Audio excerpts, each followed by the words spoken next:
The darkness was my world.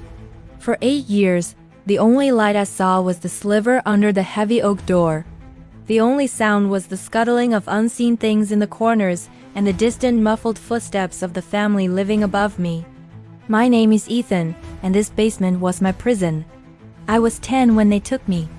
One moment, I was walking home from school, kicking a loose stone along the pavement. The next, a van screeched to a halt, a hand clamped over my mouth, and the world went black. I woke up on a cold, damp concrete floor. My captors, a man and a woman who insisted I call them Ma and Pa, told me this was my new home. They said my old family didn't want me anymore. A lie, of course, but a lie a child's mind can be twisted to believe. The first year was a blur of confusion and terror. I cried until my throat was raw, my voice a hoarse whisper. They brought me food once a day, stale bread, scraps from their table, water that tasted of rust. Sometimes they'd forget. Hunger became a constant gnawing companion. I learned to be quiet. Crying earned me silence, a locked door for days. Quiet earned me my meager meal. As I grew, so did my awareness. The basement was small, maybe 10 by 10 feet. There was a single bare bulb that they'd turn on for a few hours each day, a cot with a threadbare blanket, and a bucket in the corner. That was my universe. I spent my days tracing patterns in the dust, counting the cracks in the ceiling, and listening. Always listening. I learned their routines. Pa left for work at 7 in the morning, his heavy boots thudding on the floorboards above. Ma would hum as she did chores, the sound a strange, sickening melody that grated on my nerves. Their son, a boy a few years older than me, would sometimes stomp around, his laughter echoing down. They were a family living a normal life, just feet above my head. The sheer injustice of it burned in my chest. To keep from going mad, I created a world in my mind. I revisited every memory from before my real mother's smile, the smell of my dad's aftershave, the feel of our dog's fur. I held on to these images like precious jewels, polishing them daily so they wouldn't fade. I also started to train. I did push-ups until my arms screamed, sit-ups until my stomach cramped. I ran in place for hours, my bare feet padding softly on the cold floor. I was preparing. For what, I didn't know yet, but my body had to be ready. One day, when I was around 16, something changed. I heard arguing from above, shouting, a crash, then silence. For 2 days, no one came.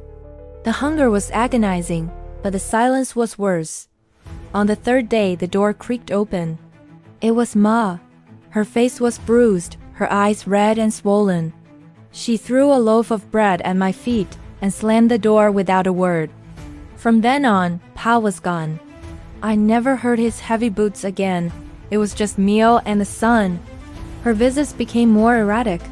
Sometimes she seemed to talk to me, not as a captor, but as if I were a confidant, mumbling about her miserable life. I said nothing. I just listened, my hatred a cold, hard stone in my gut. My chance came 2 years later. I was 18. 8 years of darkness had sharpened my senses. I could tell the time of day by the quality of light under the door. I knew the creak of every floorboard. One evening I heard the son leave, his car roaring away. Then I heard a thud from directly above, followed by a faint groan. It was Ma. I waited. An hour passed, 2. The house was silent. My heart pounded against my ribs like a trapped bird. This was it. I had been working on the door for months, using a small piece of metal I'd broken off the cot frame. I slowly, painstakingly chipped away at the wood around the lock. It was a desperate, almost hopeless task, but it was all I had. With trembling hands, I inserted my makeshift tool. I worked it, jiggling, pushing, my breath held tight in my chest. The silence of the house was my cover. My fingers were slick with sweat. Then, a click. So soft, I almost missed it. The lock had given way. For a moment, I just stood there, unable to believe it. Freedom was on the other side of this door. Pushing it open, I stepped out of the basement for the first time in 8 years. The house was dimly lit. The air was fresh, clean, not the musty stench I was used to. I found Ma on the kitchen floor. She'd had a stroke. She was conscious, her eyes wide with fear as she saw me, the ghost from her basement. I looked at her, this woman who had stolen my life. There was no pity in my heart. I walked past her, out the front door and into the night. The cool air on my skin was shocking, the moonlight blinding. I didn't look back. The first few months were a whirlwind. I found a shelter, got help. The authorities found Ma, and the story came out. Her son was apprehended. Justice, they called it. But justice felt hollow. 8 years in a basement had rewired my soul. The world was too loud, too bright, too fast.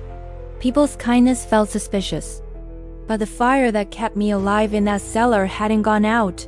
It had just changed its purpose. It was no longer about survival. It was about reclaiming what was stolen.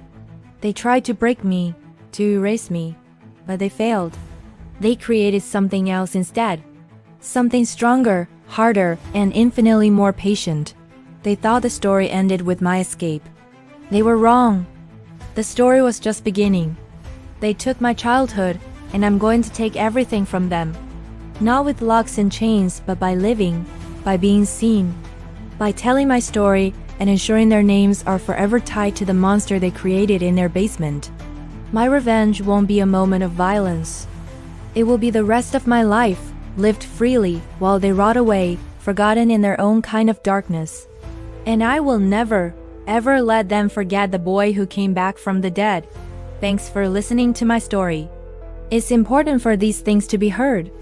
If you've been through something that's left you feeling lost, please know there are people who want to help. You can find resources in the description below. Remember to subscribe for more stories of survival and resilience. Stay strong.